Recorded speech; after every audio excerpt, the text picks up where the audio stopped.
Hi guys, welcome back to my YouTube channel and I'm Sarah Jane Semic and for today's video, paano nga ba tayo na-hack yung ating mga account? So marami po kasi nagtatanong sa ating YouTube na kung paano sila na-hack at hindi nila ma-recover yung kanilang mga account. So ito yung mga posibleng dahilan kung bakit na-hack yung iyong account.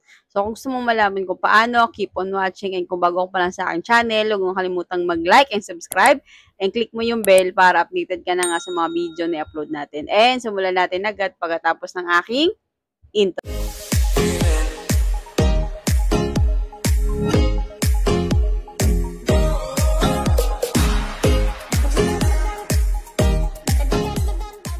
Mga dahilan kung bakit na-hack ang Facebook account. So, number 1, weak o paulit-ulit na password. Gumagamit ng madaling maulaan, halimbawa 1, 2, 3, 4, 5, 6, birthday or pangalan. Parehong password sa Facebook at iba pang website. So, ayan, kung paulit-ulit yung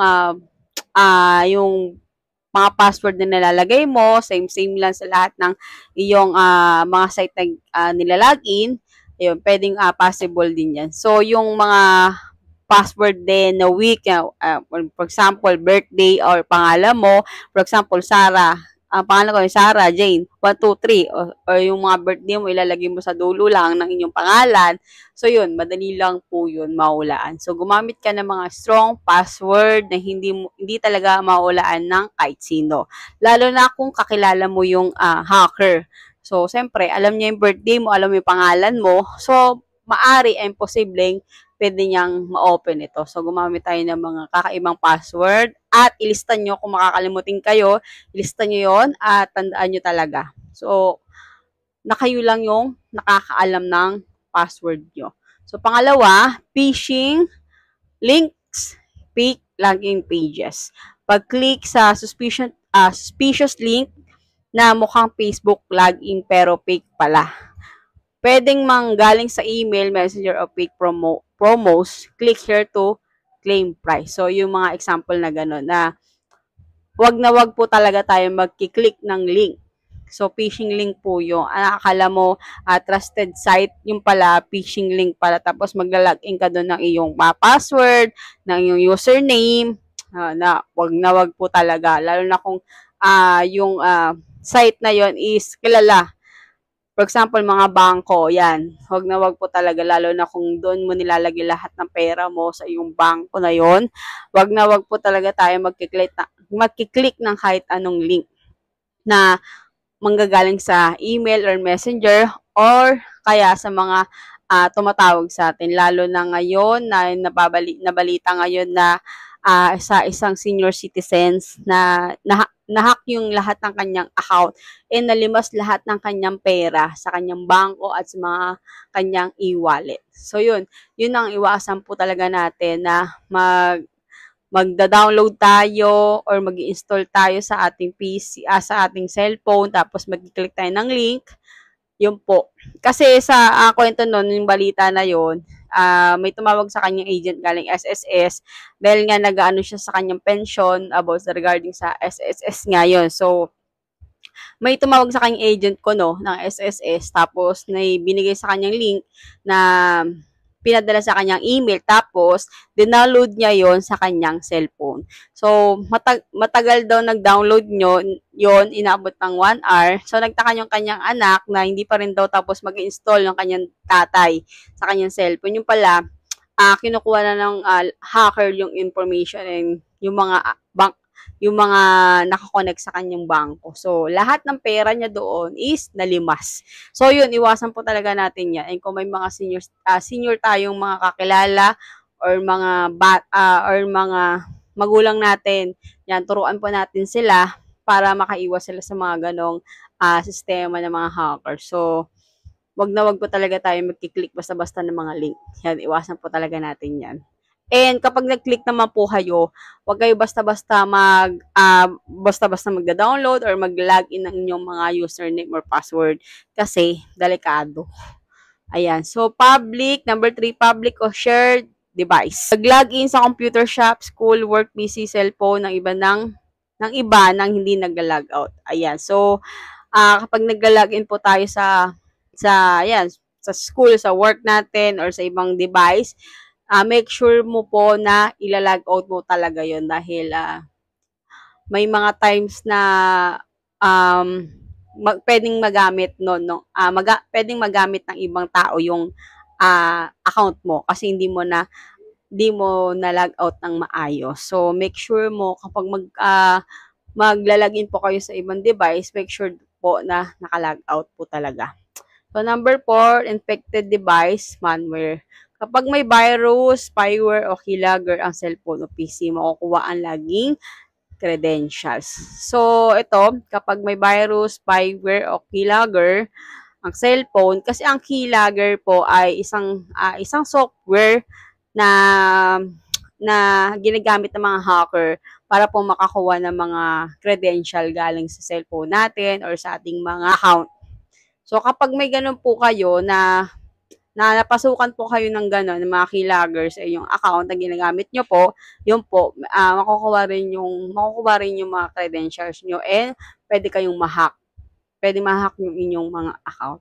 So, iwasan din po natin yung mga gano'n na kapag may virus, kailangan maglagay po tayo ng mga antivirus sa ating mga computer or ating mga cellphone. And yun po, iwasan po talaga natin yun. And maglagay po tayo ng mga protection sa ating mga account.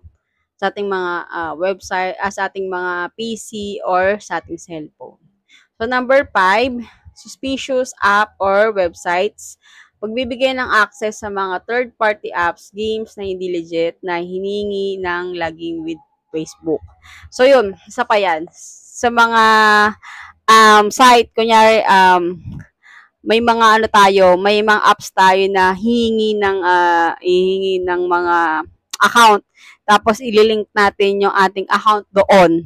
So, yun. Iwasan din natin yun. And kapag may mga naman kayo na hindi gusto nyo talagang mag-login, na ilagin nyo yung account nyo, so mag-separate na lang po kayo ng ginagamit. For example, kapag maglalagin pa kayo sa ibang site, may isang account lang kayo na paggagamitan ng puro ganun lang. Doon nyo lang ililink lahat ng site na gusto nyo puntahan, yung mga app. So, doon lang sa isang account kung gusto nyo talaga. Pero, yun nga, para maiwasan po natin talaga, wag na lang po tayo maglilink sa mga third party na apps tulad ng mga games. Tapos, hindi naman po legit yung games na yon, yung mga app na mga apps na dina-download natin. Di ba minsan, hihingi sila ng mga login na pwede natin pag-connectan. Yan. So, yun. Linisin natin yung ating mga account and i-remove nyo po natin yun. Yung mga papasokan po tayo ng mga games na hindi naman po legit. So, yun. Iwasan din natin yun. So, number 6, two-factor authentication. Kapag walang naka-on na extra layer of security, madaling makapasok ang locker. Kahit alam lang nila ang password. So, yun. Isa rin to. Yung walang two-factor authentication. So, importante po talaga ito na may ganito po kayo sa inyong account. Kasi once na nag-login po yung hacker dun sa inyong account, makaka-receive po kayo ng notification na may ibang nagla-login. So, make sure nyo po na lagyan nyo ng two-factor authentication yung inyong mga account. So, number 7, social engineering trick. May nagsasabing stop or friend na humingi ng OTP, code or password. Halimbawa, send mo sa akin yung code para ma-verify account mo. Yun, isa pa yan. Yung mga OTP. So, wag po kayong mag-share ng mga OTP nyo. Kahit sino, kahit kaibigan nyo man, yung humihingi, wag po kayong mag-share ng OTP. Kasi ang OTP nyo is, sa inyo lang po yan. One-time password lang po yan. So, dapat, ikaw lang makakaalam nun. Wag nyo po i-share sa lahat yon. Kapag may nagtanong po sa inyo ng OTP at may tumawag po sa inyo, ano po yung OTP, wag nyo po ibibigay dahil hacker po yon. So, number 8, all compromised data. Kapag dati naglilink ang email password sa ibang site data branch, sinusubukan din iyon sa Facebook. Yon, kapag yung dati nating mga Facebook or mga email, sa ibang site, yan, yung mga old nating account or email sa ibang site na nilagin natin. So, pwede yung mag-click and pwedeng malaman ni hacker yan and pwede niyang pasukan yun. So, ito ang dapat nating gawin. Kaya importante ang gumamit ng malakas at unique password. Mag-on ng two-factor authentication. Huwag basta-basta mag-click ng link o magbigay ng code. Regular na mag-check ng security and login settings sa Facebook para makita kung may suspicious logins. So, ayun. And ayun yung mga dapat nating iwasan sa ating account, na dapat wala yun sa ating account, and dapat secure natin yung ating account para hindi tayo mapasukan ng mga hacker or makuha yung mga credential natin. So, dapat pasa natin yun and tandaan natin yun. Yung mga sinabi ko kanina, tandaan nyo and dapat nyong gawin. And kung may iba pa kayong tanong regarding po dito sa ating content, mag-comment ka lang sa ating comment section.